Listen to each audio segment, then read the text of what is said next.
Welcome to Smart Women Talk. This is your host, Katana Abbott.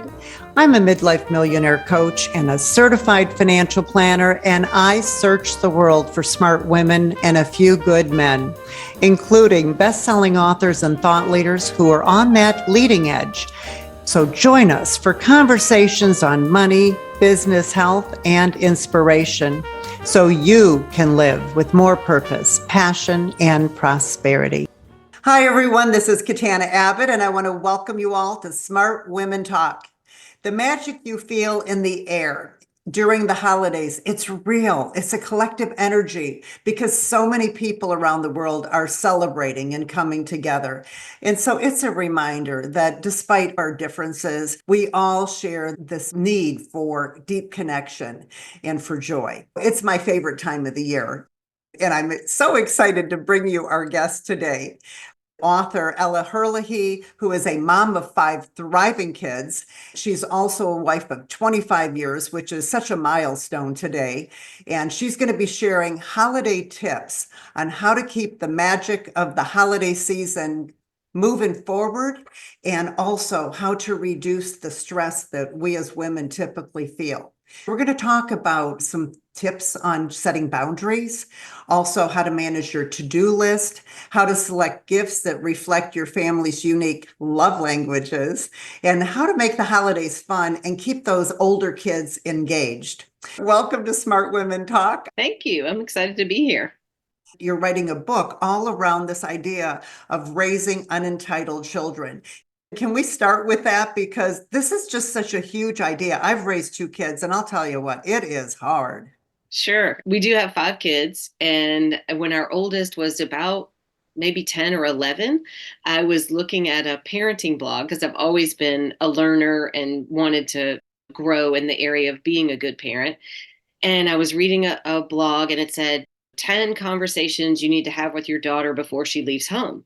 And I thought, oh, wow, how many years do I have left to have all these important conversations? And then I started thinking about, what does she need to know before she leaves home? And you just start brainstorming all these things, and you think, wow, there is a ton you want to impart to your kids before they're out from under your roof. And so it really started me on a journey to figure out how to let her make more mistakes, teach her things, but then back up and let her have the opportunity to learn and to grow and ask questions.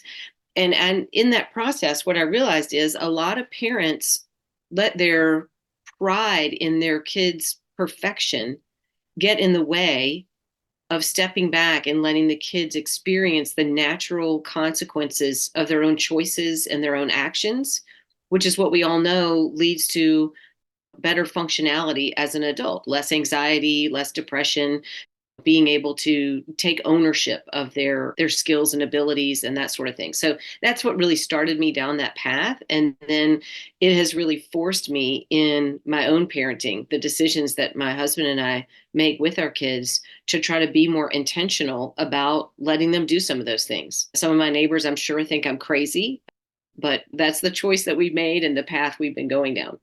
You have a whole program about coaching the parents. You have a Facebook group. You do retreats as well. It's pretty exciting. And we're going to have you back in 2025 when your book gets published. So today we're going to talk about this idea of creating more fun over the holidays with the older kids who can get disengaged. We know that the younger children, they're so geeked about Christmas and Santa, and no matter which holiday you're celebrating, anything like that, they're going to be excited. The older kids, not so much, perhaps. So tell us a little bit about what you've done in your family. Well, funny, one of the things that we do every year, we have done since they were little. And there's a college here that has a light show. And it's probably from the 70s or 80s with with the Santa with the big waving, moving arm, or, the silly reindeer, that sort of thing. And when the kids were little, we would make a carafe of hot chocolate and meet our friends in the carpool line to get into this event. And then as years have passed, we've tried to meet and we go to IHOP or somewhere and get pancakes before we go. But the kids so look forward to that gathering and seeing these friends that they don't get to see all year. So we really try to prioritize that. And then in terms of engaging them, really, I think as they've gotten older, they have very specific likes and dislikes. My sweet mom was asking me about, oh, can we get the girls this for Christmas? And I was like, no, they're not going to like that. You don't want to waste money on a gift that no one is going to enjoy. So we've really shifted to try to focus on getting them a few things off of their list and then have more experiences. Because ultimately, when we look back over this time of year, as I think back to last year or years prior, that's what we remember. When we did that safari and we just drove to North Georgia and stopped at every fun thing we could find, gave everybody $10 in the one of those antique malls where everybody has a booth, and said, you have to go buy a present for somebody else in the family. Here's $10. And then who come out and see who has the best, most fun thing. And last year, what was so great is that my kids asked me what I wanted for Christmas. And I said, all I care about is time. I just want time with you guys.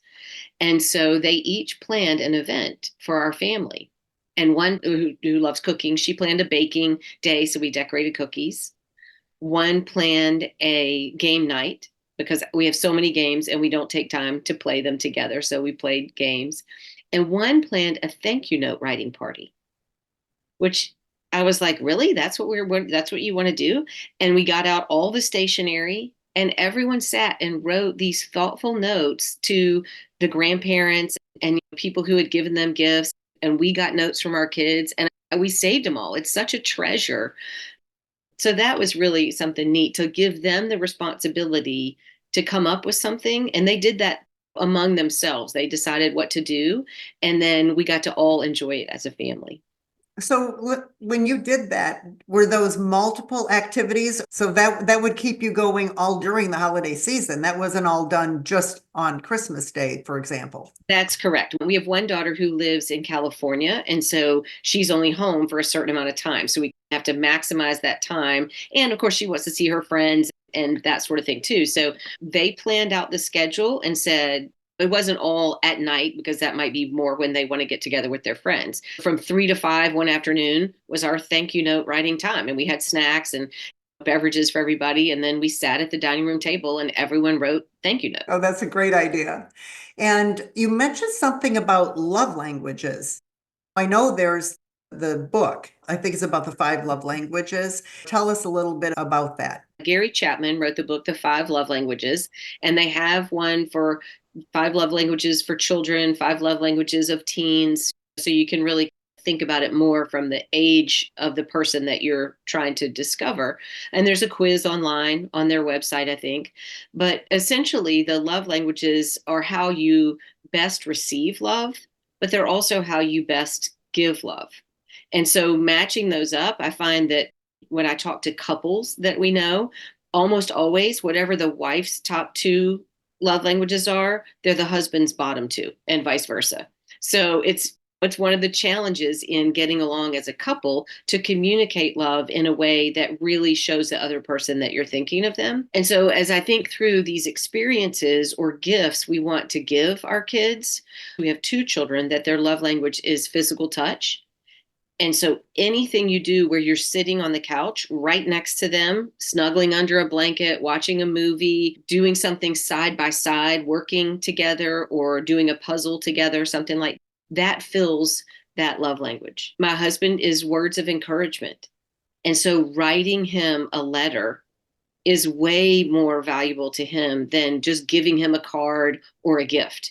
He's not really into gifts. So I try to encourage each of our children to do something special for him that involves words, because that is the most meaningful to him.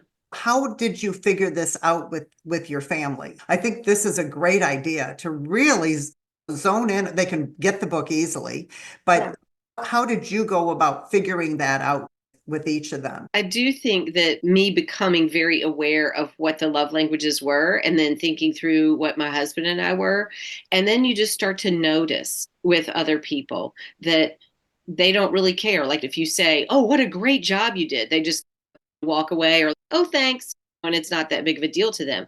But where if they say, "Mom, would you help me paint my room?" And you really just say, "Okay, fine. When are we going to do it? Let's go pick out the paint," and you help them with a project and they're beaming, then you say that child must be more oriented toward acts of service. Or the child that is always bringing you little things, like when they're little, you can start to notice it once they're elementary age, like 5 or 6. The one that's bringing you a flower all the time or finds a rock and brings it as a gift to you, you start to think, are they gift oriented? And those kids like not just a necessarily an expensive physical present, although of course they probably would like those, but the idea that you thought of them. So with those kids, I will bring we just went to a retreat for Steve's work down at Sea Island, and they had the loofah sponge and the bath salts and the special smelly good shampoo and things at the hotel. And I just brought all that to our one daughter who is gift giving. And it's just the thing that I thought of you, and this is a physical representation of that. That's so amazing. So we can do that also with our friends, with everyone that is in our life, if we can understand that. That's a wonderful idea. Let's talk a little bit about interesting ideas for fun gifts. I want to share one just to give you an idea of what we did one year. Was instead of buying gifts we were mailing gifts to my sister-in-law, and we just were doing too many things that way. And they don't need anything, right? She doesn't need anything. So we went to the website heifer.com, Mhm. and they give animals to families in Africa and that kind of thing. And so we bought a sheep for a family. But for the little girl who was only 5, we sent her the stuffed animal, and then we sent the whole packet about it so they could read about it. And so everyone was really happy about that. I know you've got some really creative things that you've actually put into a whole workbook too. So why don't you share a little bit with us about some fun ideas for gift giving and getting the kids involved? I have been thinking about this a lot, and I feel like all my years of experience, I hate to go to waste. So I just want to share that with younger moms or moms who don't have this much of a focus on this time of year. So I did write a workbook called Mindfully Merry. And it's a workbook to help plan out how to make your Christmas what you want it to be. And it has New Year's and Thanksgiving as well, but to really focus on what matters to you and to your family. And so one of the things that it's not exactly a gift, but is similar to your heifer, that we volunteer for an organization called Blue Skies that takes families who have a child with cancer on a week-long beach retreat. And so we tend to give money to that in honor or in memory of someone as a gift. But we also try to find ways to volunteer together as a family. So we've been on these beach retreats, but that's not at Christmas time. At Christmas time, we try to either volunteer at a soup kitchen or do something with the homeless or donate things in that regard. And one of our favorite family volunteer things is to pick an angel off an angel tree. Sometimes churches have them or a community organization. We've done them for foster care agencies where the families who are fostering can't necessarily afford all the things that the kids would like for Christmas. And to go shopping together, I feel like is such a great family experience related to that, and to give to somebody what you really want, all these things, and then when you realize that another child is only asking for a coat and some new socks and a game, you think really all of a sudden your list of all the things you can't live without becomes a little more realistic. And then in terms of gift giving, back to the love languages, I think as we think about grandparents or other special people in our families' lives, think through what they would enjoy. For example, we like to make the grandmothers a photo calendar every year. And so we take the pictures from the previous year, just pump them into a website that does that, and put all the special birthdays and holidays for our family on the calendar, and then send that out as a gift. My dad, who was super sentimental, every year I would just make him a photo book on one of the websites that does that. And he would be so grateful. He didn't need a bunch of other items, he loved the idea of the book. And if you have someone who is words of affirmation, you can go through and put those words or quotes or meaningful things about your experience with that person during the year in the book itself. Oh, that's such a great idea. We can use technology. We're gathering up all of our videos and on the old days, I'm a little older than you, and we had these big cameras and we would just videotape for a half hour with them, right? Or an hour. So I'm worried about that these videos are going to be really super long, but we're going to have all the videos put into the cloud, and then we can edit and make beautiful gifts that way. So using, again, technology to bring back all those wonderful experiences, and you can add music. And I think when it comes to that, actually, we have done that as well, and we haven't watched them. So I think, wait, I spent all this money having all of their baby videos uploaded into the cloud. And so that is one of my goals for this year. In my planning, when I was writing this book and thinking through what I want to do this year, we're going to have a movie night of watching movies of ourselves. My kids' favorite thing. They love doing that. I'd love to ask about the whole thing with food and how to get the kids involved. We tend to let people have responsibility for a meal. They can pick when and what they want to do. And we have had baking contests or cooking contests among different family members, but we really try to pick things that everybody likes. And again, we focus on the time when our daughter who's farthest away is at home, is that one time where we're all together. And I was thinking, for the nights that we want to do a game night or something where we want it to be more relaxing, we'll just order like Thai takeout and have that delivered because that makes it easy for everybody. We have one son that loves to grill. So we plan a meal around that and we send him out to the grill. We have a daughter who's vegetarian. So we have to try to incorporate that into our overall planning and have things that she can enjoy. And then we have one daughter who is an incredible baker. She's in charge of making the cake for every year. Do you guys make food gifts for people? Our favorite thing to do for many years, we would invite the neighbors over, the two girls that grew up with our family, and we would make chocolate dipped Oreos with peppermint on top. And then we'd let them dry and then put them in bags and deliver them to the neighbors. So that was really fun. We loved doing that. So one of the things that we were going to talk about is this idea of boundaries, because we as women we think we're superwoman. We can do it all. And of course we can, but it can wear us out. What are some of the things you've learned about creating boundaries and then managing that to-do list? That is a really great question. And I think that's really my second step in the Mindfully Mary workbook is to create boundaries. You first want to ask what people want to do and take time to ask what people don't want to do, because that can frame your to-do list and what you decide is important. But in terms of boundaries, I think you have to think about people's energy levels, whether you have introverts or extroverts.